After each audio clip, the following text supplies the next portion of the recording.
Bonjour à toutes, voilà, je suis très heureux de vous retrouver. C'est vrai qu'on a changé de jour, mais je pense que c'est dans l'intérêt du cours. Alors on va traiter un sujet qui se trouve dans la paracha de Kitetsé, dans la paracha de cette semaine. On va essayer de faire un rapport avec le mois d'Elul, la préparation à Rosh Hashanah, etc., qui va nous permettre de mieux comprendre ce passage. Alors c'est écrit au début de la paracha de Kitetsé, c'est marqué Kitetsé la Milchama. Lorsque tu sortiras en guerre, Aloïvecha contre ton ennemi, ou Tnadon Hachem Elokera Biadecha, et que Hachem t'a donné entre tes mains, ça veut dire que tu es conquérant, tu domines, tu es dominateur.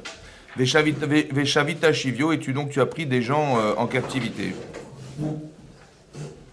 Veraita Bashivia Ishet Yevatoar, et parmi les captives, tu as vu une femme qui était Yefatoar, de belle apparence. Vechashaktaba, tu t'es amouraché d'elle. Velakarta Lechalije, tu as pris pour femme. Mais la carte des Khalisha, tu espères la prendre pour femme. Vaeveta el Torbetecha, la Torah préconise qu'il devra amener cette femme chez lui, ou Vegilcha et Rocha, et donc elle se rasera la tête, Ve'astet Seporna, elle se laissera pousser les ongles, Ve'sira et Shivlat Shivia Mealea, elle retirera les vêtements qu'elle portait pendant la guerre, qui étaient des vêtements attirants d'elle, Ve'yashva Bebetecha, et donc elle s'installera dans ta maison, Barta et Avia Vetima, et donc elle pleura à son père et sa mère, Yirachemim. Un mois. Et après, tu pourras la prendre pour femme. Qu'est-ce qu'on apprend de ce passage? Donc, un homme qui est. Donc, quelqu'un qui fait la guerre. Il fait la guerre. Et puis, voilà, il a vu une femme, une belle femme. Il s'est amouraché d'elle. Il va absolument l'épouser. La Torah préconise que. Il faut qu'elle devienne plus laide. Ouais, elle va pleurer ses parents. Il va comparer cette femme avec les femmes juives. Il va se rendre compte qu'il fait des erreurs. Et si malgré tout il veut l'épouser, alors il l'épousera. Bon. Après, Rachid expliquait ici, c'est important de comprendre ce passage, parce que Rachid expliquait la chose suivante. Vela karta lechalisha, et tu pourras la prendre pour femme. Rachid dit lo dibra Torah et la keneget yetzerara. Tout ce passage, en fait, il s'agit du yetzerara, du mauvais penchant qui se trouve en nous. Chez Imenakjbourou Batira, parce qu'il faut savoir que si Hachem n'avait pas permis à cet homme de pouvoir envisager de l'épouser, il aurait de toute façon épousé Beissour. Ça veut dire qu'il est tellement attaché à elle. Il n'y a aucune éventualité d'envisager autre chose. Il aurait épousé Beissour. Avalim Nassa, mais il faut qu'il sache que s'il l'épouse, Sofo Liot Son'a, au final, il va la haïr, cette femme. Chez Nemar Acharav, qui est Yelishen. Après, on nous dira que si quelqu'un il a deux femmes et duquel il a eu un premier enfant, de la femme qu'il déteste et celle de qu'il aime, il ne pourra pas déshériter en vérité le Bechor, l'aîné, au détriment de celui qu'il n'aime pas. D'accord? Maintenant, c'est intéressant de réfléchir. Quel est le problème de cet homme? Oui. En fait, le problème de cet homme, c'est que, à la réponse donnée par la Torah de comment il va essayer de s'arranger, c'est de comprendre que s'il arrive à changer la physionomie de cette femme, il va se rendre compte qu'au final, il a été trompé. D'accord? Ça veut dire que lorsqu'on est formel dans la vie, lorsqu'il n'y a pas de façon plus philosophique, spirituelle à voir les choses, on est plus formel que spirituel ou que rationnel, alors on tombe dans ces pièges. On tombe dans ces pièges. Et ce piège, en vérité, c'est l'articulation du Yetzirah. C'est ce que nous explique la Torah, qu'il faut savoir que dans le cœur de chacun d'entre nous, il y a deux tendances. D'accord? On a deux tendances, mais qui sont des anges. C'est-à-dire que la Gemara dans Sénérine explique là-bas qu'une fois Antonin, il a posé deux questions. Antoninos, il a posé deux questions à Rabbi Yehuda Anassi. Il a posé deux questions. La première question qu'il a demandé, dites-moi, Rav, à partir de quand la Neshama, elle rentre dans le corps humain? Et la deuxième question, de savoir, quand est-ce que l'Yetzerara, il rentre dans le corps humain? Alors il a répondu, la Neshama, elle rentre à partir du moment où l'enfant naît. Dès que l'enfant sort du ventre de sa mère, la Neshama se greffe au corps et voilà, l'enfant va vivre avec sa Neshama. Sur ce, Antonin, il a dit, mais c'est bizarre. Parce que sans Neshama, sans nefesh, sans conscience, sans nefesh raya, un animal, si vous lui enlevez sa vitalité, la chair elle pourrit, d'accord? Ça se détériore, ça pourrit. Or, si on imagine qu'il n'y a pas de neshama pour de l'enfant, de l'embryon dans le ventre de sa mère, en sachant qu'il va rester 9 mois dans le ventre de sa mère, il aurait pourri depuis longtemps. Or, on voit qu'il ne pourrit pas. Après, il y a la Torah. Alors, c'est bizarre. Alors, il a répondu, il dit, t'as raison. Il dit, t'as raison. En fait, la neshama, elle va se greffer au moment de la conception de l'enfant. Que dès l'instant où l'ovule va rencontrer le spermatozoïde, c'est là que la neshama va se greffer. Ok. Alors il a dit, ok, donc c'est Shabbat, c'est dans le ventre de sa mère. Il a dit, alors Yitzhara, il dit, bah c'est pareil, dès l'instant où la Neshama elle rentre, le Yitzhara, il rentre avec. Il a répondu, il a dit, mais c'est pas possible. Parce que si le Yitzhara, il était présent dans le ventre de sa mère, il serait Bo'ed Bemeimo. L'enfant, il donnerait un coup de pied dans le ventre de sa mère pour sortir du ventre de sa mère. Alors il a dit, tu as raison. Et il dit, j'ai même eu preuve que tu as raison. C'est marqué dans la paracha de Bereshit que lorsque Caïn, il a voulu tuer son frère, ouais, quand on lui a refusé son korban, Hachem lui a dit, écoute, im tetiv seet, si tu t'améliores, je te pardonne. Veim lo tetiv, mais si tu t'améliores pas, la petach chatat rovetz, la petach, à la porte, chatat, la faute, rovetz, elle est tapis. C'est quoi la porte? La porte, c'est la porte de ton cœur. Ça veut dire qu'à la porte de ton désir, à la porte de ton désir, à la porte de la sortie du ventre de ta mère, c'est là que le chat, il est là. C'est là qu'il s'arrive à rentrer. Dès l'instant où tu sors du ventre de ta mère, c'est là que le Yitzhara, il rentre. Mais ça veut dire qu'il y a quelque chose d'autre que nous, qui pense pour nous, qui réfléchit pour nous, qui désire pour nous. C'est intéressant. Que quand on croit qu'on est seul à décider, mais en fait, on n'est pas seul à décider. Il y a autre chose. Il y a ce qu'on appelle le Yitzhara. Ça veut dire qu'il y a un ange en nous, oui. On va essayer d'expliquer ce que ça veut dire, qui en fait est là pour arriver à mettre le doigt sur les carences que nous avons. Oui, parce que, pourquoi je vous dis ça? Parce que la Gemara dans Souka d'Afnounbet a dit là-bas que Hachem il a appelé le Yetzerara Ra. C'est lui qui l'a appelé Ra. Yetzerara, le mauvais penchant, Ra. Et la Gemara a dit là-bas, il y a un passage qui a fait marquer que Tsofé Racha la Tzadik, Tsofé, il aspire le Racha, c'est le Yetzerara la Tzadik, ou Mvakesh la Mito, il veut le tuer. Le Yetzerara n'a pour vocation que de tuer l'homme. Ok, donc il est Ra. Ok. D'un autre côté, c'est marqué dans le Midrash Rabbah que quand Hachem il a créé le monde, Vayar Elokim et Kol Asharasa, Hachem il a vu tout ce qu'il avait fait, ouais, Veine Tov Meod, et ce fut excellent, Vayir Revei Boker Yamachichi, on était le 6e jour de la création du monde. Le Midrash demande, mais c'est quoi qui est Tov Meod? Tov Meod, pas Tov, hein, Tov Meod. Répond le Midrash, le Yetzerara il est Tov Meod. Ah, j'ai pas compris. D'un côté, on nous dit qu'il est Ra, il n'espère qu'à nous tuer. Et d'un autre côté, on nous dit qu'il est Tov Meod. Le Yetzerara, il est Tov, mais il n'est pas Tov, hein, il est Tov Meod. À chaque fois qu'on a créé quelque chose, chaque jour, on a dit que Tov. Il y a Hachem qui Tov. Mais par contre, le Yetzerara, il est Tov Meod. Comment ça peut être excellent alors que c'est là hein, pour nous détruire? Comment on explique cette contradiction dans le texte? Alors peut-être l'idée, c'est d'expliquer comme ça. En fait, on ne sait pas qui on est. Comment vous allez savoir? Ben, ça dépend de votre Yetzer. Ça veut dire que si vous êtes forte, vous le saurez, parce que vous êtes capable de vous battre contre etc. Si vous êtes fragile, si vous êtes intelligente, si vous êtes courageux, si vous êtes je ne sais pas quoi, en fait, on le sait grâce à lui, en fait. Quand vous arrivez à Rosh Hashanah Kippour, on vous fait Teshuvah, mais qui vous a dit que vous avez un problème? Qui vous a dit? Ben, c'est lui qui vous l'a dit, ça va? C'est lui qui vous l'a dit. En vérité, il est Tov dans la mesure où il nous permet de mieux savoir qui on est. Il est révélateur de décadence. Il est révélateur d'une défaillance. Il est révélateur, c'est un rachat, celui-là. Mais en fait, il est le révélateur de la défaillance que j'ai personnellement. Et donc, je sais exactement qui je suis. Et je sais exactement ce que je dois faire dans ma vie. Parce que, écoutez ce que votre Yetzirara, il vous propose. Par exemple, je ne sais pas ce que je vais faire de ma vie, j'en sais rien du tout. Alors, vous savez ce qui va se passer comme ça? On a tous envie de faire des mitzvot. Mais je ne sais pas pourquoi.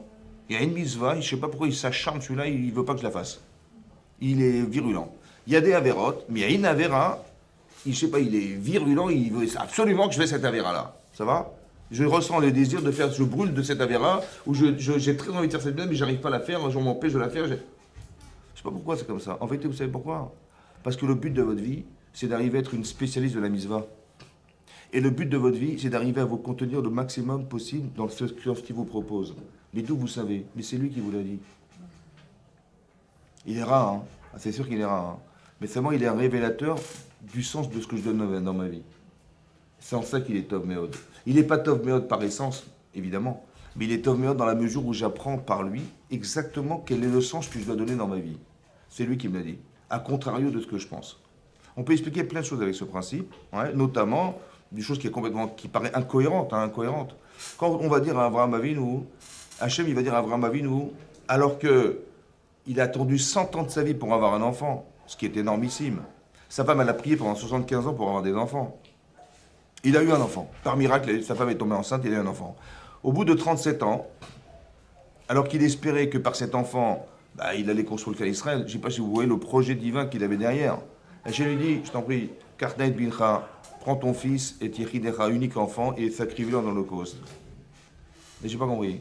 Tu prends ton fils, ouais, tu le montes sur une montagne que je te montrerai, et tu vas le sacrifier là-bas en Holocauste. Alors que lui, il s'est battu toute sa vie pour ne pas faire des sacrifices d'enfants. L'espoir qu'il a d'exister, c'est par ses enfants. Ouais. Le but de sa vie, l'objectif, c'est de quelqu'un Israël, etc. Vous avez compris. L'incohérence de la Havera. Hachem dit, prends cet enfant, tu le mets à Ben Noir, il tue personne. On a assuré de tuer des gens. L'autre, ça fait partie des 7 lois noachiques. Et Hachem dit, prends ton fils, sacrifie-le.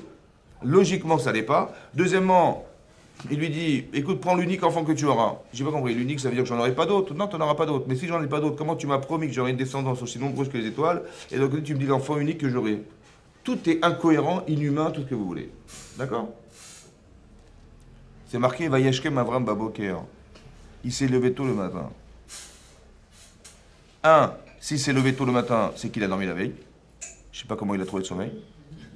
Ouais, parce que si on lui dit, va tuer ton fils demain matin, je sais pas comment il a. Et deuxièmement, il s'est réveillé le matin et il a gagné au loto. Là. Il a Vayashkem Avram Baboker. On vient de lui apprendre, tu sais quoi, on t'attend, il y a 150 millions d'euros qui t'attendent au bout de la porte là-bas. Comment il a pu se lever, Bessimcha? Alors que c'était suicidaire. Où il a trouvé la joie là-dedans? Veisdarez, il s'est pressé d'y aller. Comment c'est possible? Comment humainement, je vous parle bien humainement, comment c'est possible de comprendre humainement qu'il a pu se presser d'y aller Comment ça se comprend? Tov Meod, écoutez-moi bien, Tov Meod. Si vous voyez que le Yetzirah, il est énorme, parce que là, il va refuser à 100%, c'est sûr et certain. Comment un homme, il peut supporter une chose pareille? C'est 100% impossible, oui ou non? Pourquoi ça s'acharne? Alors, je m'explique. Ce que dit Hachem aux yeux d'Abraham, c'est pas logique. Parce que de demander à quelqu'un de tuer son fils, c'est pas logique. C'est pas humain. De lui dire que tu auras une descendance alors qu'il va tuer l'enfant unique qu'il aura, c'est pas logique non plus. Oui, non. Qu'est-ce que je pense? Soit je dis, écoute, ou Dieu il n'est pas logique, ouais, ou alors, j'ai pas compris.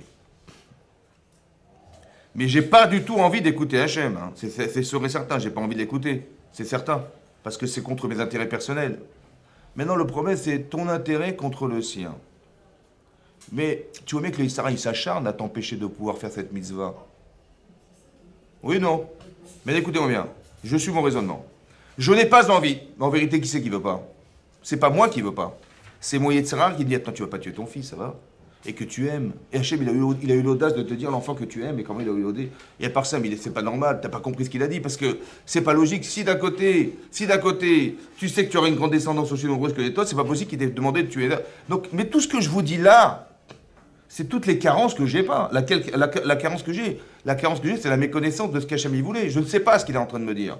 Et donc, je suis en train d'argumenter en fonction de mes intérêts personnels qui sont de refuser de faire de ce qu'Hachem me propose de faire. Oui ou non? Mais ça s'acharne, mais violemment contre moi. Je n'ai pas envie, mais pour rien au monde, je le ferai. C'est vrai ou pas? Mais pourquoi ça s'acharne? Je m'explique. Comment Abraham, il peut se sortir d'une situation pareille? Il va dire comme ça. L'Yitzhak dit, mais non, t'as pas compris, c'est pas ça qu'il t'a dit Hachem. Il t'a dit, tue l'enfant qui est en toi. Ouais, il t'a pas dit, tue tes enfants. C'est ce que j'ai envie de me dire, en fait. Intellectuellement, c'est ce que j'ai envie de me dire. C'est ce qu'Abraham, il aurait aimé pouvoir se dire. Mais il dit, non, c'est faux. J'ai très bien compris ce qu'il a dit. Il m'a dit, va prends ton fils, sacrifie-le. Mais là, écoutez bien. Soit le Yetzirah, il a raison. Je sais que c'est mon Yetzirah qui me dit ça. Je sais. D'accord? Donc je dis, il a raison, je ne veux pas tuer mon fils que j'aime, c'est pas possible. Mais si je refuse quelque part, c'est qu'il a eu raison. S'il a eu raison, c'est que Dieu a eu tort. Mais est-ce que Dieu a eu tort? Non. Alors je vais dire à mon Yetzirah, écoute, tu sais quoi? Humainement, mais tu as raison à 100%. Halachiquement, 100% raison. Mais si tu as raison, c'est qu'il a eu tort. Et s'il a eu tort, c'est pas possible. Donc laisse-moi tranquille. Mais non, il est virulent, le Yetzirah, on est bien d'accord ou pas? Très très très dur, le Yetzirah. Mais s'il est très dur, c'est que je suis proche de quelque chose d'énorme, puisque veut m'empêcher de façon virulente à l'atteindre, ou c'est quelque chose de simple que je dois pouvoir réaliser dans ma vie. Si c'est simple, il n'y a pas de Yetzirah, on est d'accord ou pas? Mais si c'est très compliqué, et si c'est archi compliqué, et si c'est très proche de ce que je dois atteindre, est-ce que l'Yitzhara va s'acharner pour m'empêcher de l'atteindre? C'est ça la simcha. La simcha, c'est de savoir par mon Yitzhara que je suis proche d'un but que je dois atteindre dans ma vie. C'est qui me l'a dit? C'est lui qui me l'a dit. Tov Meod. D'où vient la simcha d'Abraham? Comment il s'est levé tôt le matin? Il dit, mais c'est sûr que si s'acharne pour m'empêcher de faire la mitzvah qu'Hachem m'a demandé de faire, c'est sûr que je suis proche d'un but. Et c'est sûr que je vais atteindre quelque chose d'énorme. Et je ne vais pas me priver de ça parce que monsieur, il veut m'empêcher de l'atteindre. Vous comprenez ou pas? C'est là qu'elle vient la simcha. La simcha, c'est d'avoir compris un mécanisme interne qui me fait dire, refuse de faire la mitzvah, ou lance-toi dans cette avéra, plonge dedans, vas-y, à plein poumon. Et en vérité, qui c'est qui va perdre? C'est moi qui vais perdre. D'où c'est marqué là. Il s'est amouraché d'une femme, ouais. Au final, il va la haïr. Pourquoi? Parce qu'il s'est attaché à la forme. Mais la forme, c'est comme vous dites, je sais pas moi, vous avez mangé je sais pas moi, une super glace, où les gens, il y a des hommes qui s'achètent des bouteilles de vin à 150 euros. Ouais. Bon, bah, manifestement, c'est des bons vins, c'est vrai. Mais à la suite de ça, quand on leur propose une bouteille à 10 euros, ça s'appelle de la piquette, c'est pas buvable. C'est plus buvable, c'est plus buvable. Quand on s'est habitué, vous avez compris? En vérité, je vois que le plaisir, des fois, m'amène à une frustration. Le plaisir corporel va forcément... Parce que quand j'ai fini de manger, quand j'ai mangé ma glace, bah, je suis nostalgique de la prochaine. Ou bien je dis, ah tiens, je vais goûter autre chose, ça n'a pas le même goût. Ou c'était meilleur comme ça. Vous avez compris? On voit que quand les choses elles sont limitées à la forme, il y a forcément quelque chose qui n'a pas de durée dans l'espace et dans le temps. À la différence du spirituel. Que lorsque vous avez une satisfaction profonde, ou qui vous anime de façon profonde, comme, je sais pas, moi, on a tous envie d'avoir des enfants. On a tous envie d'avoir un foyer. Mais vous savez combien ça coûte un enfant ou pas? Hein? Combien ça coûte? Combien? Ben quand depuis qu'il est né jusqu'à son mariage, je sais pas, vous avez fait le calcul une fois ou pas? Même après. Hein? Et même après, parce qu'il faut aider, hein, d'accord? Combien ça coûte? Est-ce que vous avez dit à votre fils ou à votre fille, bon écoute, le jour de son mariage, j'ai fait des calculs. On va essayer de mensualiser, si tu peux m'aider. En vérité, on perd du temps, de la patience, on perd de l'argent, on perd beaucoup. Mais on réfléchit ou pas? Est-ce qu'on est calculateur? Pourquoi? Hein? Pardon? C'est pas qu'il ne veut pas, c'est qu'on peut pas. C'est même pas possible, ça serait pas très humain en tant que parent de calculer, on n'est pas calculateur. Mais pourquoi on n'est pas? Ben, j'ai d'un côté, je sais ce que je gagne, je sais ce que je perds. Et en général, quand je perds, je refuse. Et là, je refuse pas. Je dis non, Comme si que la satisfaction spirituelle que ramenait le fait d'avoir des enfants était beaucoup plus forte que la perte que j'ai financière. Vous avez vu ou pas? Ça veut dire que lorsqu'on est formel, alors on dit, si je suis carriériste, un enfant, un chien et un chat, et si je pense plus à l'intérêt de ce que j'engendre, de plus que mon intérêt personnel, je ne calcule plus. Vous avez compris ou pas? Mais ça, c'est éternel, ça. Parce que c'est une mitzvah. Et la mitzvah, je vais dire ça, c'est mitzvah, ça l'est pas. Ça, c'est oui, ça, c'est pas. Et dès l'instant où ça sort, c'est une mitzvah, ça touche forcément quelque chose de spirituel qui est infini, qui n'a pas de limite. C'est pour ça que le plaisir, il va durer. C'est là que vous savez. Si ce que vous avez envie de faire va durer qu'un instant, c'est pas forcément une mitzvah. Si ça va durer de façon, si c'est éternel ou ça n'a pas de limite, c'est forcément une mitzvah. Vous avez compris ou pas? On veut nous faire rentrer dans la limite de ce qu'on ne devrait pas supporter. C'est ça ce qui est marqué dans la paracha de cette semaine. Si la personne est formelle, elle va alors on dit, écoute, on va enlever la forme, on va changer la forme. Elle va se raser la tête, elle va s'amauchir. Comment tu la vois maintenant? Si malgré tout tu veux l'épouser, c'est un problème. Mais c'est ça l'Yetzer. C'est lui qui domine. Ça veut dire que le problème, il n'est pas dans la façon de... Elle n'est pas dans ce que tu as vu. C'est ta conception qui t'a fait voir. Et c'est celle qui t'a attiré vers. Donc qu'est-ce qu'il faut changer? La personne ou il faut changer la vision? La vision. D'accord? C'est ça. Il faut changer la façon de penser. Il faut changer la façon de penser.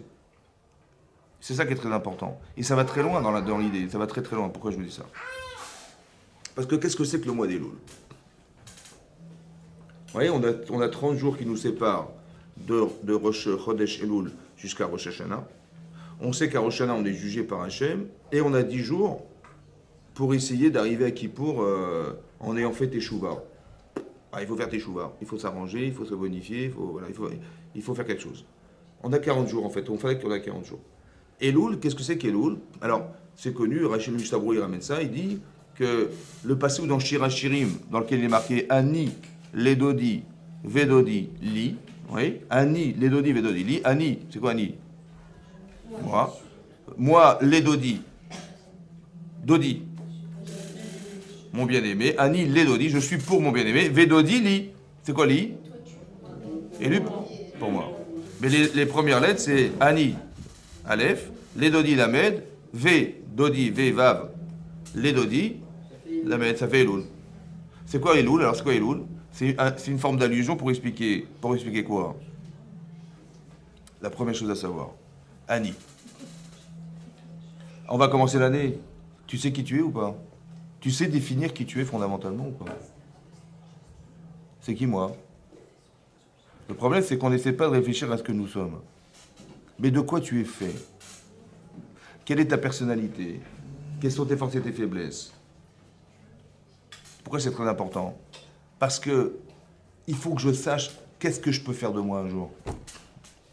Mais si tu ne sais pas qui tu es, tu ne pourras jamais comprendre qu'est-ce que tu dois faire dans la vie. Ça va? Et deuxièmement, Hachem, il va nous juger à Rosh Hashanah. Bon. Mais le jugement de Rosh Hashanah, il est dans quel but? Dans le but d'amener à ce qu'on vive des situations de vie qui vont nous permettre de nous changer, on est d'accord? De nous perfaire, c'est ça ou pas? Donc on vit des événements, c'est-à-dire que si vous prenez ce recul aujourd'hui, de ce que vous avez vécu dans l'année, ouais, tous les événements que vous avez traversés ont été réfléchis par Hachem à Rosh Hashanah. Pour arriver à ce que vous êtes aujourd'hui maintenant, en espérant qu'à Rosh Hashanah, on va encore juger, et pouvoir juger, ça veut dire proposer des situations de vie qui vont vous permettre d'être encore meilleurs. Ça va? Mais ça dépend. Vous allez comprendre, ou vous avez compris ce qui vous est arrivé, parce que vous avez su qui vous étiez. Et vous avez espéré qu'il y a des choses qui vont changer, ou il y a des choses qui vont s'améliorer, ou alors vous allez être plus fort dans un domaine. Vous l'avez demandé. Et si vous l'avez demandé à Rosh Hashanah, Hachem il a dit, ok, il n'y a pas de problème, on va te créer cette situation. Donc je pourrais appréhender ce qui va m'arriver, ou mieux comprendre ce qui m'est arrivé dans l'année, parce que je savais au fond qui j'étais. Ça va? Ça veut dire que le travail de Rosh Hashanah, de Elul, Ani les Dodi, d'abord Ani. Ani, ça veut dire essaie d'élargir au maximum l'éventail de ce que tu es, de ta personnalité, de ce que tu représentes. Comment tu vas savoir? Regarde comment tu vis, comment tu réagis, comment tu réfléchis. Cet homme-là, il part en guerre, et puis voilà, il y a une femme, elle est captive. Bon, c'est une femme facile, elle est captive. En plus, elle est belle, elle est vache. Il réfléchit même pas, il est plongé dans le truc. Mais pourquoi tu as fait le choix de cette femme? Pourquoi cette femme? Elle est même pas juive. Pourquoi tu es là? Il dit, mais tu sais quoi? Je t'avais dit, si je ne lui avais pas permis, mais il aurait épousé Béissour. Ça veut dire qu'on voit que le tsar, il est très très fort. Il est très fort. Dans ce domaine, il est très fort. Mais pourquoi? Parce qu'il a vu. Mais pourquoi tu l'as vu? Même si tu l'as vu, pourquoi ça t'a tellement touché? Pourquoi ce que tu vois te touche tellement? Au point d'aller contre la Torah. C'est quand même incroyable. Mais c'est ça, toi. C'est ça, Annie. Voilà, c'est ça que tu es. Ah d'accord, mais qu'est-ce que tu fais alors? Comme Hachem, il dit Hachem à Caïn. Bon, Hachem, comment dire, Caïn et Evel ont fait un korban. D'accord? Ils ont chacun apporté un sacrifice. Mais Caïn, c'est l'aîné de la famille. C'est ma mère qui m'a dit, je m'appelle Caïn parce que Kaniti chez Hachem. Kaniti chez, c'est-à-dire que Kaniti chez, c'est la contraction de Caïn. Tu es le premier enfant né de la création du monde. Ma mère, elle m'a dit, je suis le premier enfant né de la création, donc j'ai des privilèges, je suis le premier enfant né. Mais mon frère, il s'appelle Evel. C'est quoi Evel? Evel Avalim, c'est quoi Evel? La vanité. Evel, c'est la vapeur. C'est pas grand-chose, c'est secondaire. Il est secondaire. Ok. Mais non, j'apporte un... Qui est-ce qui a inventé la notion du korban? C'est Caïn. C'est lui, comme ça dit le Ramban, c'est lui qui a inventé le korban. Qu'est-ce qu'il a fait? Evel, il a copié sur son frère, il a aussi apporté un korban. Il a copié sur moi. Qu'est-ce qui va se passer? Il approche le korban. Hachem agrée le korban de Evel, mais pas celui de Caïn. Ouais. Et là, c'est marqué dans la Torah, Vaï Haraf. Caïn, il s'est mis en colère. Venaflou Panav. Il est devenu blanc, comme ça, tout blême, comme ça, tout blanc. D'accord? Qu'est-ce que lui dit Hachem? Dans le texte. Lama Haraf. Pourquoi tu t'énerves? Lama Naflou Panecha. Pourquoi tu es devenu blême comme ça? Je sais pas compris la question. Ben, je m'énerve parce que tu m'as refusé mon korban. Et c'est moi l'aîné, non? D'accord? Et deuxièmement, je suis blême parce que tu m'as fait la honte. Devant mon frère, tu me fais ça? Tu me refuses mon korban devant mon frère? Évidemment, je suis blanc. Non? C'est quoi la question d'Hachem? Lama Haraaf. Pourquoi tu t'énerves? Mais je m'énerve parce que je te fais un cadeau, je te fais une offrande. Voilà, je t'offre un corban. Et toi, tu me refuses mon corban, tu as pris. Et devant moi, tu as pris celui de mon frère, alors qu'il a copié sur moi. Et il est second. Évidemment que je vais m'énerver. Évidemment que je vais être vexé de ce que tu as fait. C'est ça ou pas? Lama, il dit, mais pourquoi tu t'énerves? Bon, a priori, il répond pas à Caïn. Il lui dit, écoute mon chéri, im tetiv seet. Si tu t'améliores, je te pardonne. Et vim lo tetiv. Et si tu t'améliores pas, la pétach atatrovetz. Attention, la porte, elle est tapie derrière. La faute est tapie derrière la porte. Im tetiv seet. Si tu t'améliores, il faut faire quoi pour s'améliorer? Pas compris. Il faut faire quoi pour s'améliorer? Hein? Qu'est-ce qu'il faut faire quoi? Changer de regard sur les animaux. Mais j'ai pas compris, mais je t'amène un corban, je t'offre des fleurs, tu prends les fleurs, tu jettes à la poubelle, tu dis oui, vous pouvez rentrer. Et je t'offre des fleurs, tu me reçois comme ça? Hein? Mais quoi? Si tu t'améliores, il faut faire quoi pour s'améliorer? Mais j'ai compris, comme la question, mais. On dit il faut faire tchouva, il faut faire quoi? Hein? S'améliorer. J'ai réfléchi, j'ai pas compris. Voilà, je suis l'aîné, mon frère il est second, il m'a fait la honte devant mon frère, il aurait pu faire ça discrètement, ok, j'ai fait une erreur, mais me fais pas ça devant mon frère, c'est vexant ou pas? C'est ça le problème.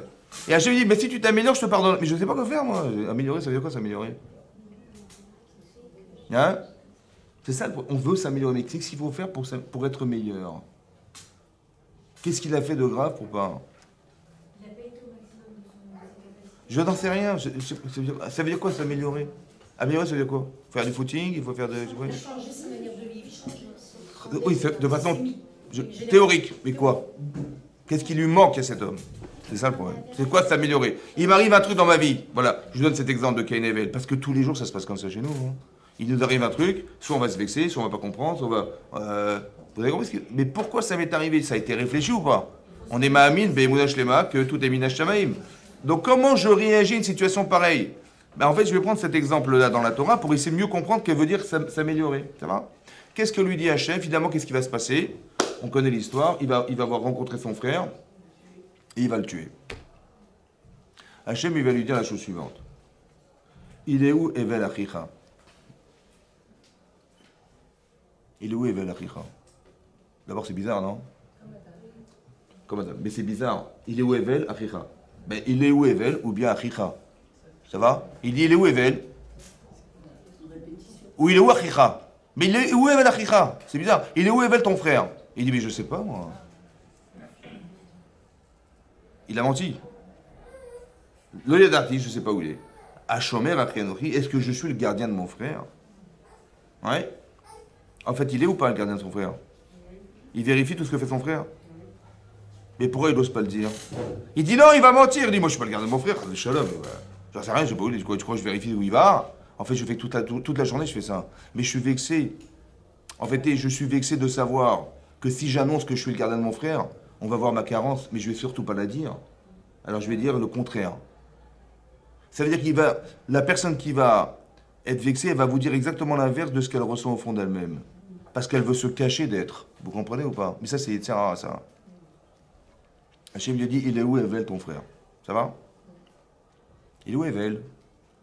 Evel, il a un prénom ou pas? Mais toi, tu t'appelles comment, toi?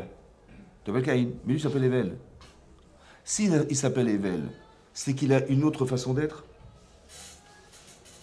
Si tu avais su définir qui était Evel, tu t'étais interrogé à savoir qu'est-ce qu'il y avait de spécial chez ton frère. Tu as su mettre un nom dans ton frère. Mon frère, il est courageux, mon frère, il est fort, mon frère, il est intelligent, mon frère... Il s'appelle Evel. Si tu avais su fondamentalement qui il était, est-ce que tu l'aurais tué? Non. C'est parce que tu n'as pas su définir ses forces et ses qualités et les avantages que tu avais d'avoir un frère qui s'appelle Evel. Pas un frère, Evel. Si tu l'avais défini, tu l'aurais sûrement pas tué. Im tetiv seet.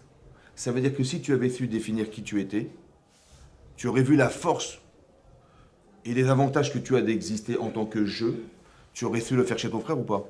Oui. Mais c'est manifestement parce que tu ne l'as pas fait chez toi que tu ne l'as pas fait chez lui. Imtetiv, c'est déjà, si tu t'améliores, ça veut dire, si tu avais su définir que ton frère, il a un prénom, il s'appelle Evel, tu l'aurais jamais tué de ta vie. Mais c'est ça, mais tu l'as pas fait. Ok, tu n'es pas psychologue. Mais Achicha, c'est quoi Achicha? La fraternité. Il est ton frère. C'est ton frère. Si tu avais développé la fraternité, tu avais réfléchi à ce que veut dire être fraternel. Tu vois, quand tu étais petit, ouais, quand vous avez eu des enfants, vous avez vu, vous avez remarqué ou pas, que quand vous avez eu le deuxième enfant, d'accord, bizarrement, dans les mains du premier, on retrouvait des cheveux du deuxième. Je sais pas pourquoi. En fait, il ne pouvait pas se blairer. Pourquoi? Bah parce que le premier enfant né, il a ses parents à lui, il a sa chambre à lui, il a ses jouets à lui, il a ses grands-parents, il a les bisous, il a tout. Je sais pas pourquoi, il y a un autre, il est rentré chez moi, celui-là. Il m'a pris, ma mère elle m'a dit on va partager la chambre. Ah ouais, les jouets, et des fois il vient, il me prend mes jouets, il me prend les bisous de papy, de mamie, les cadeaux, les machins, les attentions. Oh! Je rage les cheveux, moi. Ça, c'était quand il était bébé. Hein. Mais le jour de son mariage, il a dit mon frère, tu viens à mon mariage. Il a dit c'est quand? Il dit dans 3 mois. Mais quelle date? Telle date. Ah, ça va être compliqué, hein, je sais pas. Comment ça, c'est compliqué? Mais dis-moi quand est-ce que tu es disponible? Je change la date. C'est quand il était bébé. Non, j'ai joué. Et quand il est les jours de son mariage, il dit mais c'est pas grave, on va s'arranger. Dis-moi juste le jour où. La fraternité. Vous avez compris? C'est parce que tu n'as pas été fraternel que tu l'as tué. Im tetiv set. Si tu avais su définir qui était la personne en face de toi, tu l'aurais jamais tué. Et si tu n'étais pas capable de le faire, mais au moins la fraternité aurait dû te permettre d'empêcher ce crime. Parce qu'il est fraternel. On est issus du même père, de la même mère. Il y a quelque chose de fort dans la fraternité. Parce qu'on va s'inspirer de ça pour arriver à aimer les gens. C'est ça ou pas? Mais si tu avais su t'améliorer, ça veut dire à essayer de comprendre qu'est-ce qui est la base de ce qui aurait empêché ce crime, tu te serais amélioré, ça aurait été. C'est ça qu'il voulait Hachem. Pourquoi tu t'énerves? Ça veut dire comme ça. Hachem il dit, mais pourquoi tu t'énerves? Je dis, pourquoi je m'énerve? Mais c'est quoi cette question? Mais je m'énerve parce que tu m'as refusé mon corban. Mais c'est qui a refusé le corban? Ben c'est Hachem. Au lieu de dire, waouh, c'est Hachem, j'ai dû faire une gaffe. Parce que si Dieu m'a refusé mon corban, c'est que j'ai fait une erreur. Par contre, mon frère, ça a marché. Ah, je vais aller vérifier ce qu'il a fait, mon frère. Si j'avais eu l'humilité de me dire que j'ai fait une gaffe, parce que Hachem, dans ma hiérarchie, il y a moi et il y a Dieu. On est bien d'accord. Donc dans la hiérarchie, Hachem, il est au-dessus de tout ça. Oui ou non? Donc c'est moi qui ai eu tort ou c'est lui qui a eu tort? Si je m'énerve, c'est qui a eu tort? C'est lui qui a eu tort. Si tu t'énerves dans ta vie, tu dis mais qu'est-ce qui m'arrive? Mais c'est quoi cette histoire? C'est quoi ça? Bah, soit on croit pas en Dieu, soit on va s'énerver contre Hachem, il a eu tort. Vous avez compris ce qui va se passer? Mais Hachem dit, pourquoi tu t'énerves? Mais c'est moi. C'est moi qui ai refusé. Donc si j'ai refusé, c'est qu'il y a forcément dans ton corps quelque chose qui ne va pas. Ou dans la matière de ce que tu m'apportes, ou bien dans ton caractère, dans la façon dont tu me l'amènes. Im tetiv seet. Ça veut dire que si nous arrive quelque chose, ça doit se réfléchir. Ça doit se réfléchir. Non pas dans quelqu'un qui va se rebeller contre ce qui lui arrive, mais dans quelqu'un qui va essayer d'assimiler ce qui lui arrive. Parce que si j'ai vécu une chose pareille, c'est forcément qu'il y a des choses à en tirer. Mais ça, c'est possible si tu sais qui tu es. Parce que si tu ne sais pas fondamentalement, tu vas t'énerver. Tu dis, mais comment il a osé, comment nana? Si tu es orgueilleuse ou si je sais pas quoi, tu vas t'énerver parce que c'est pas normal et c'est contre mes intérêts personnels. Même contre Hachem, on peut s'énerver contre Hachem, c'est ce qui est marqué. Il est marqué, Vaïcharav, Vaïploupanav. C'est-à-dire, il a été vexé, tellement vexé, profondément vexé, qu'il y a marqué dans là-bas dans le Targum Yotam Edouziel, quand il a dit Vayomer Caïn Elevel Achiv. Vayomer Caïn Elevel Achiv. Il a dit Caïn à son frère Evel, on ne sait pas ce qu'il a dit. Dans Yaakov, il s'est levé, il a tué. Mais on ne sait pas ce qu'il lui a dit, c'est pas marqué dans la Torah. Là-bas, le Targum Yotam Edouziel, il a dit que Caïn, il a dit à son frère Let din velet dayan. Tu sais quoi, il n'y a pas de jugement. Il n'y a pas de juge. Ça a complètement été coffert. Et il dit, mais bien sûr qu'il y a un juge. Ah bon, il y en a un, tiens, tu vas voir, tac, il l'a tué. Ça veut dire qu'il a été coffert. Pourquoi? Parce que les personnes qui s'éloignent de la Torah, c'est forcément parce qu'ils ont vécu quelque chose de frustrant qui les a remis en cause. Faire très attention à ça, de respecter les gens. Ça va?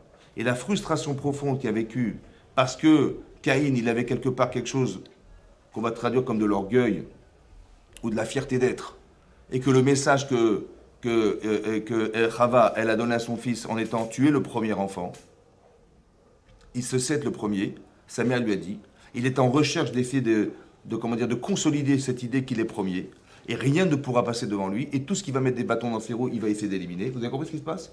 Tout ça parce qu'on a fait l'erreur, nous aussi, de ne pas savoir mesurer qu'est-ce qu'on a été raconté à cet enfant qui est numéro 1 alors qu'il n'est pas forcément capable de l'être. Vous avez compris ce que je veux dire? Il faut faire très attention à ça. C'est ça qui est marqué dans la Torah. Donc on voit que j'apprends d'ici des choses qui m'amènent à penser que si je sais exactement qui je suis, autant que je suis capable de définir qui est l'autre, je pourrais savoir qu'est-ce que je vais lui dire, comment je vais l'encourager. Est-ce que je vais l'encourager d'une façon forte ou bien je vais l'encourager de façon progressive? Je ne sais pas. Elle a dit, tu es Caïn, tu es le premier enfant né. C'est toi le numéro un. Kaniti et Chet Hachem. J'ai acquis un homme avec Hachem. On est trois associés, ton père, moi et Hachem. Et c'est toi le premier enfant né, c'est toi le premier. Le c'est Evel. C'est elle qui l'a appelé comme ça.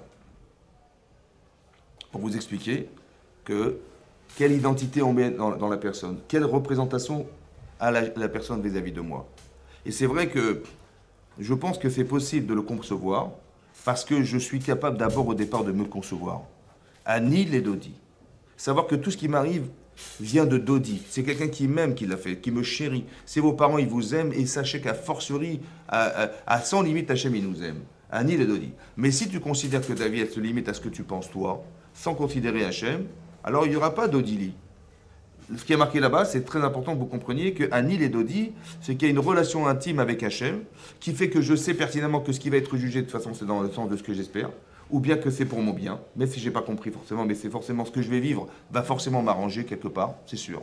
Et je l'accepte en tant que... à partir du moment où tu dis Dodi, alors Dodi lit. La différence entre le Ani et le Li, Ani, c'est moi en tant qu'être potentiel, le Li, c'est ce qu'Hachem lui va faire de moi. Il faut que je change, il faut que je m'améliore, il faut que je tente vers quelque chose. D'accord?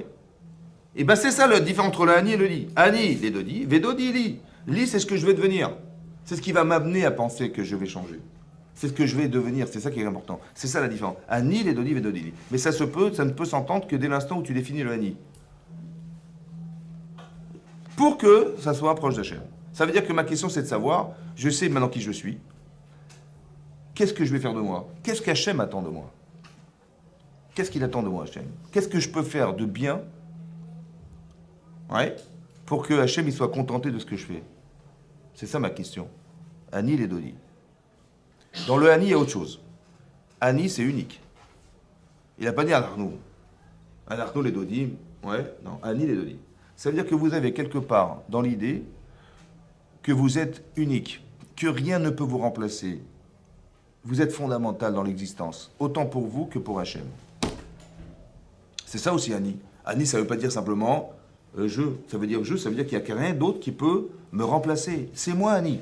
Comme Abraham est irremplaçable. Yitzhak, irremplaçable.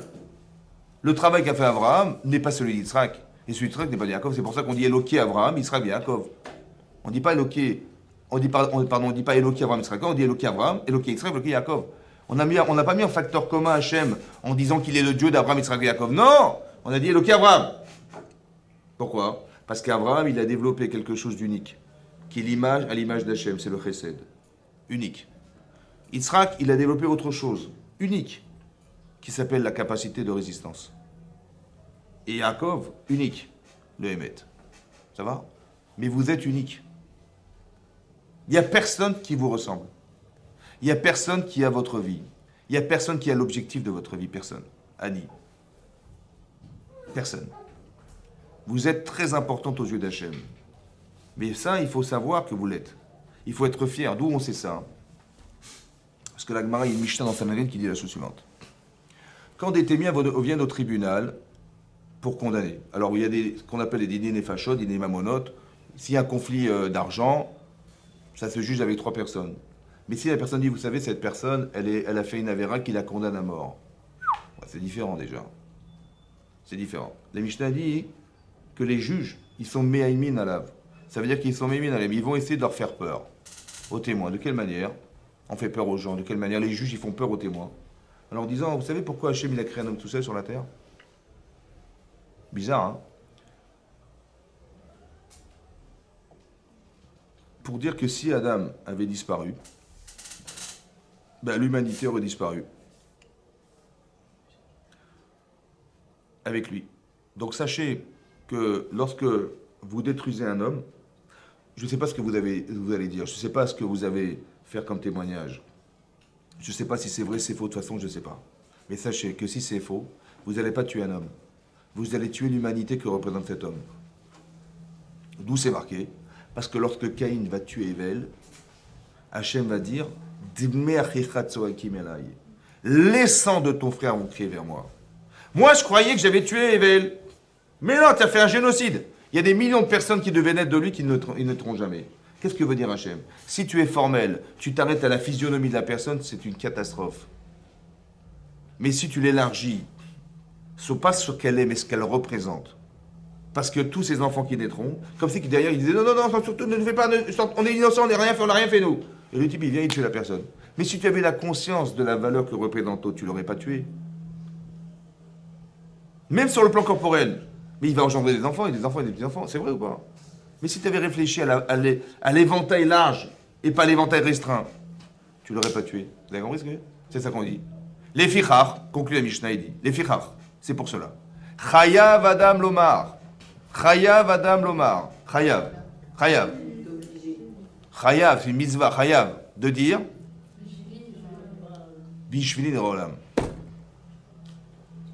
C'est quoi l'Olam? Hein?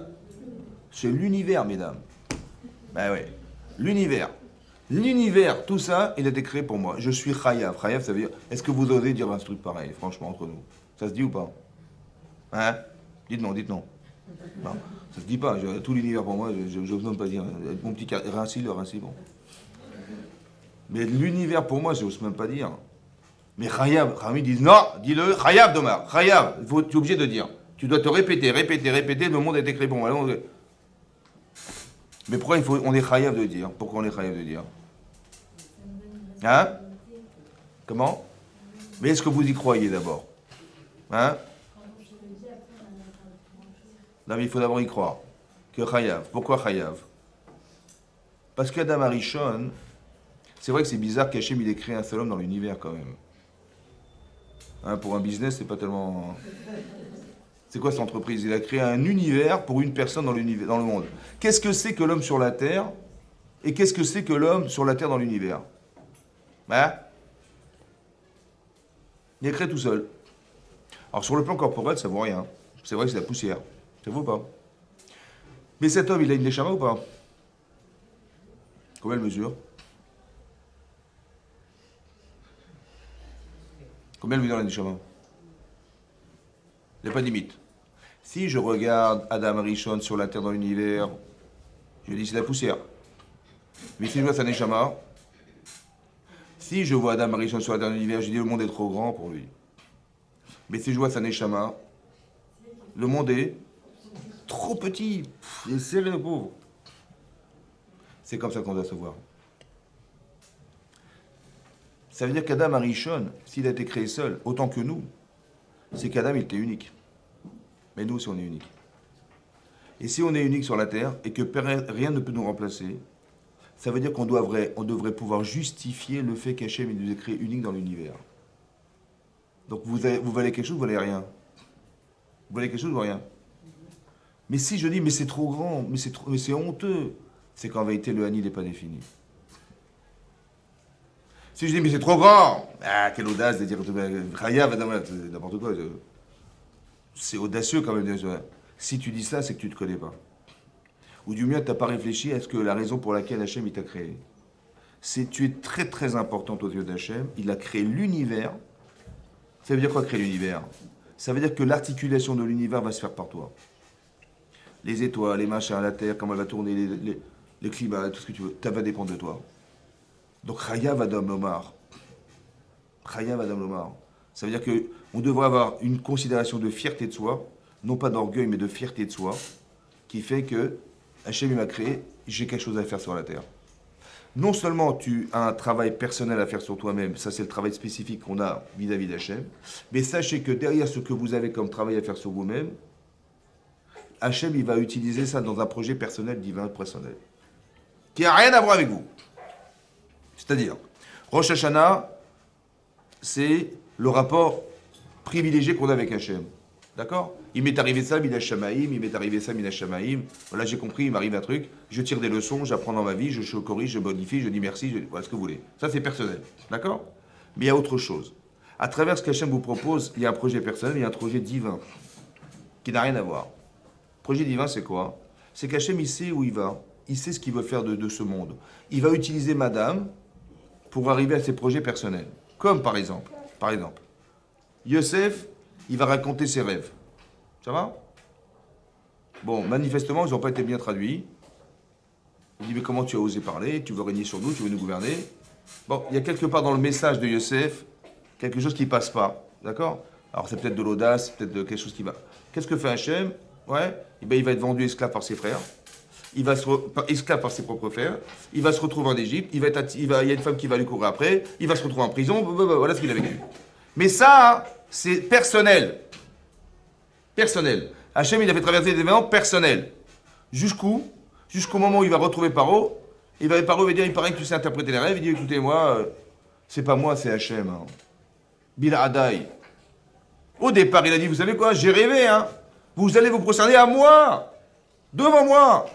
Je lui ai dit, attends, ça va pas. Tu es un grand sadique, il y a une façon de parler, il y a une façon d'être. Il ne faut pas que tu rendes ta relation intime avec les gens dans l'intérêt de te mettre en valeur. C'est pas ça que je veux. Alors tu vas passer par des étapes. Tu vas être vendu esclave par tes frères. Esclave, ça veut dire... C'est quoi esclave? Esclave, ça veut dire... Tu vas faire de toi quelque chose sans te vanter d'être. Tu vas dire, vous savez, je suis un esclave. Non. Par contre, tu vas faire des choses dans l'intérêt d'eux. Tu vas utiliser le jeu au service de quelque chose sans te vanter d'être. C'est ça qu'Hachem, il voulait en le vendant esclave. Hachem, il a voulu le chasser de la famille parce que manifestement, quand il est en famille, c'est une catastrophe. Il fracture la famille en deux. C'est pas possible. Alors, il veut mieux que tu t'en ailles. Vous avez compris? Le message que, personnellement, il a pris.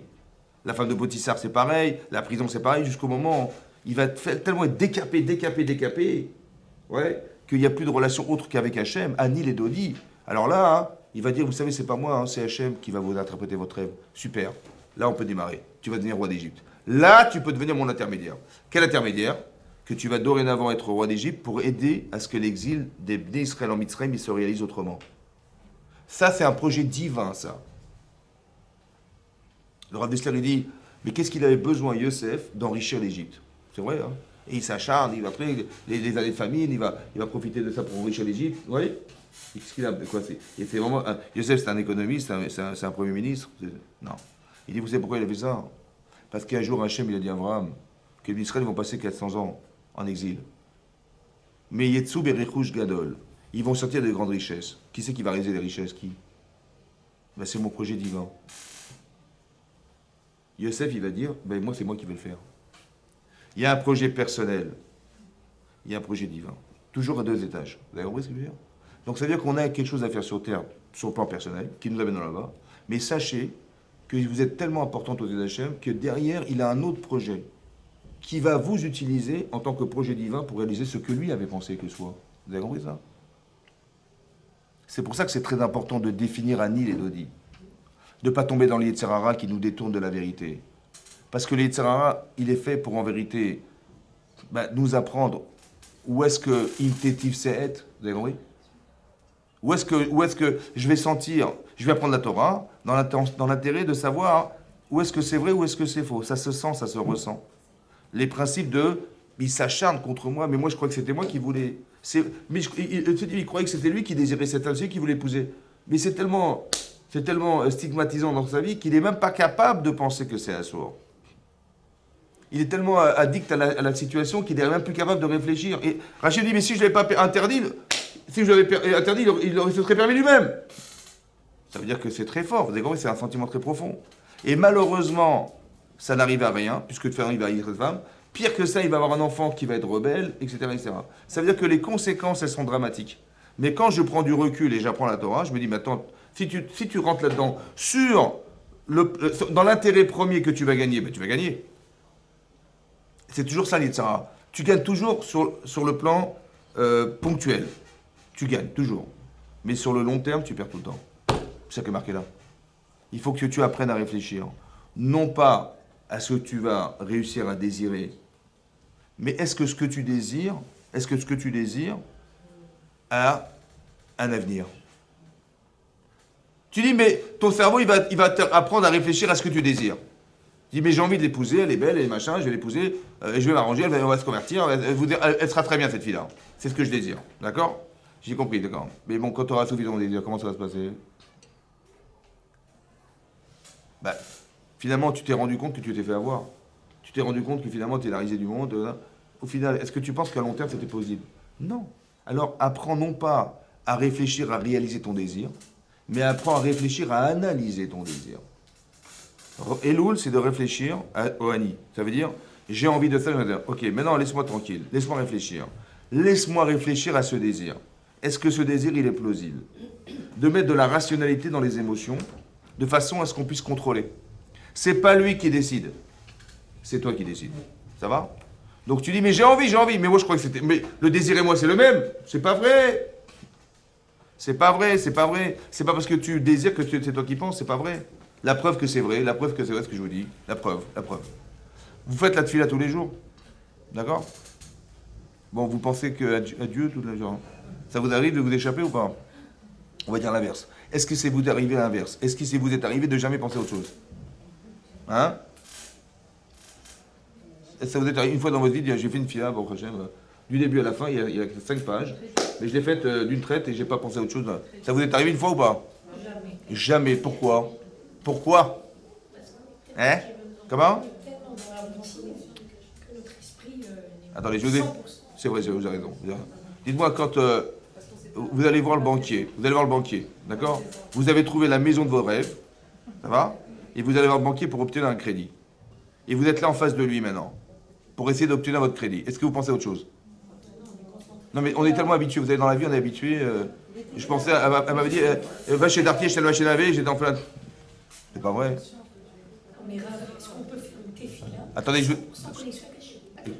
2 minutes, avant que je m'énerve, 2 minutes. C'est comme ça. Comment... je vous pose une question. Est-ce que c'était le moment de penser à autre chose? Non. Le moment de penser à autre chose? Est-ce que vous aviez envie de penser? Ça se fait pas, vous parlez à Hachem, dites je pense à la machine à laver, mon mari m'a dit de faire des trucs, ce soir on fait un couscous. C'est pas le moment. Un, c'est pas le moment, et deux, c'est honteux. Je sais pas, moi je parle avec quelqu'un, il me dit excuse-moi, tu peux me répéter, j'étais ailleurs. C'est honteux. Un, on parle à Hachem, c'est honteux. Deux, mais c'était pas le moment de penser. Attendez, je me suis levé ce matin, j'ai fait les slichot, j'ai fait mon kriyat shema, j'arrive, je fais la mida, donc on est au summum de la prière. Et là, tout à coup, je pense à autre chose. Il n'est pas en présentiel. Donc dites-moi, c'est qui pense? Ben j'ai pas envie. C'est pas le moment. Donc c'est qui? Ah bah oui. Ben j'ai pas envie. Si je vous dis de façon théorique, est-ce que ça se fait de penser à autre chose quand vous faites la prière? Vous me dites non. Alors j'ai pourquoi tu fais tous les jours alors? Vous savez pourquoi? Parce que l'Yetzer Hara, s'il peut s'arranger pour vous couper le lien, barhaba. Donc quand vous pensez à autre chose, c'est pas vous. C'est que la pensée, elle est en vous. C'est qui l'a mis en avant? Puisque j'avais pas envie. Ben c'est lui. Vous avez compris pas? Tu dis mais je suis pas folle. J'ai bien pensé, ce soir on fait un couscous. J'ai dit oui, je le savais. Mais c'est qui a été chercher l'information? C'est lui qui a été la chercher. Il sait que c'est important. Il l'a mis là. Vous avez compris pas? Le problème, c'est que je fais la prière. Mais bon, à quoi ça sert? Bah, c'est pour lui faire plaisir, il faut faire la prière, c'est comme ça. Ou bien, quand on est impliqué dans ce qu'on dit. Par exemple, Rav Shalom, vous avez appris quelqu'un très très malade. Oui? Est-ce que quand vous priez Refaïn ou Hachem Rafé, vous pensez au couscous? Non. Ça veut dire que vous savez quoi le problème? C'est qu'on n'est pas impliqué dans ce qu'on dit. Alors, comme on n'est pas impliqué, ça ne nous concerne pas. On fait en vérité, comme si qu'il fallait être malade de savoir que je ne suis pas assez intelligente. Et le seul qui peut me permettre de l'être, c'est Hachem. Mais j'en suis malade. Hein. Comme je suis malade de savoir que l'autre il est malade, il faut qu'il se soigne, il faut que ça se truc. Et quand je suis très très touché par ce que je dis, alors tout à coup je suis impliqué, tout à coup il n'est pas Yetzer Hara. C'est bizarre, hein? Comme si que le Yetzer Hara c'est un baromètre de voir est-ce que je suis impliqué dans ce que je raconte ou pas. Ben, c'est ça qui va vous dire Yetzer Tov. Non, Yetzer Hara, Tov Meod. Il dit, mais moi, je fais la prière tous les jours, mais je ne suis même pas là en vérité. Je parle au mur, quoi. Mais c'est qui si c'était vrai que je parlais à Hachem, mais jamais de ma vie j'aurais pensé à autre chose. Mais j'arrive pas, c'est dur. Im tetiv set, essaie d'améliorer. Essaie de réfléchir avant de prier. Qu'est-ce que tu as vraiment besoin? J'ai besoin du da'at, j'ai besoin de la teshuva, j'arrive pas à faire teshuva, j'arrive pas. J'ai besoin de la slicha d'Hachem, j'ai besoin de la geoula. Un jour, il faut bien que le machar il arrive. Ça me fait mal au ventre, non? J'ai besoin de la rifouach chez les mains, j'ai besoin de la parnasset. Mais tout ce qui m'apporte, je demande sincèrement, je devrais réfléchir à toutes les carences que j'ai, qui font partie de la prière, pour m'impliquer dans ma tefila et demander à Hachem ce que j'ai besoin d'avoir. et que ça passe par lui. Mais c'est parce que je n'ai pas réfléchi à la relation verticale que j'ai avec lui que je prie comme à la routine, quoi. Il faut faire mitra, c'est vite, sans réfléchir. Vous avez compris ou pas? C'est là qu'on le sait. Le Yitzhak, il est toméode. Il est rare parce qu'il me casse la tête, mais il est toméode parce qu'il me dit exactement qui je suis. Annie. Si tu es impliqué, tu vas le savoir tout de suite. Hein. Écoute ton Yitzhak. Si tu es fragile, tu vas le savoir tout de suite. Si tu es fort, tu vas le savoir tout de suite. Si tu es courageux, tu vas le savoir. Si tu es orgueilleuse, tu vas le savoir tout de suite. Regarde comment tu réagis. Si tu es susceptible, mais tu vas le savoir tout de suite. Regarde comment tu réagis. Vous avez compris, hein? C'est ça, Yitzhak. Tu te connais à travers lui. C'est ça que je voulais vous expliquer. C'est ça qui est marqué là. Le type, il est fragile. Il va épouser une bonne femme, une goya, machin, en pleine guerre, mais qu'est-ce qui t'arrive? Mais ça va, elle va s'arranger. Voilà. Mais c'est elle que tu aimes ou c'est ce qu'elle représente que tu aimes? Ah, c'est voilà. C'est ce qu'on va faire. On va lui enlever ses vêtements. Elle va se raser la tête. Elle va pleurer ses parents. Et tu verras, peut-être que tu la verras autrement. Puisque ta façon de réfléchir, c'est l'apparence. Alors viens, on change l'apparence. Tu vas peut-être commencer à réfléchir. Et dire, oui, vous aviez raison, excusez-moi, je me suis trompé. Ou alors il va dire, non, non, non, mais c'est faux, je sais que c'est provisoire, elle va changer, elle va aller beaucoup plus belle que ça. Vous avez compris le problème? C'est-à-dire la façon de penser, il faut qu'on arrive à améliorer notre façon de réfléchir. Et cette façon de réfléchir, elle doit être beaucoup plus élevée, plus spirituelle, plus élaborée. Il faut s'améliorer. Et c'est comme ça qu'on s'améliore. Chazak ou Baruch.